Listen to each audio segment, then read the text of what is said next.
Welcome to our channel. Today we how to connect to OVHcloud VPS with SSH for beginners, beginner guide step by step clearly. To connect to your OVHcloud VPS using SSH, you first need to have access to your VPS credentials. Make sure you have the IP address of your VPS ready.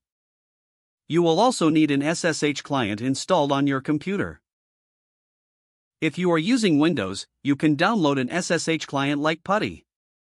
For Mac and Linux users, you can use the built-in terminal application.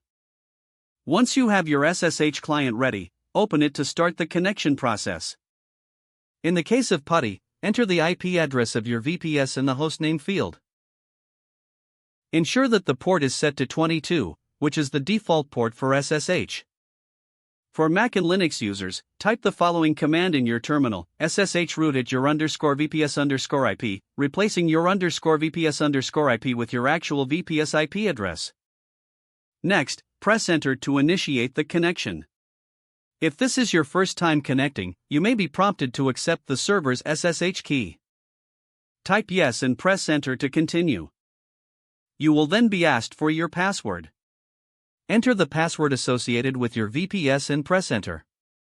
Be aware that you won't see any feedback as you type the password. If the credentials are correct, you will be successfully logged into your VPS. Congratulations, you are now connected to your OVHcloud VPS using SSH. Feel free to start managing your server from here using command line instructions. If the page does not load, refresh the browser or try again in a private or incognito window. Make sure you are using the correct email address, then retype it carefully to avoid small typos. If your password is not accepted, use the reset option and create a new strong password you can remember. Check your spam folder for verification or security emails, then complete any requested confirmation steps. Enable two-factor authentication if available to improve account security and reduce unauthorized access risk. After signing in, review your profile details so your contact information and settings are accurate and current. If you see an error message, note it down and try again after restarting your device and internet connection.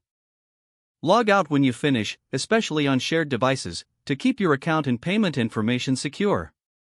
If the page does not load, refresh the browser or try again in a private or incognito window.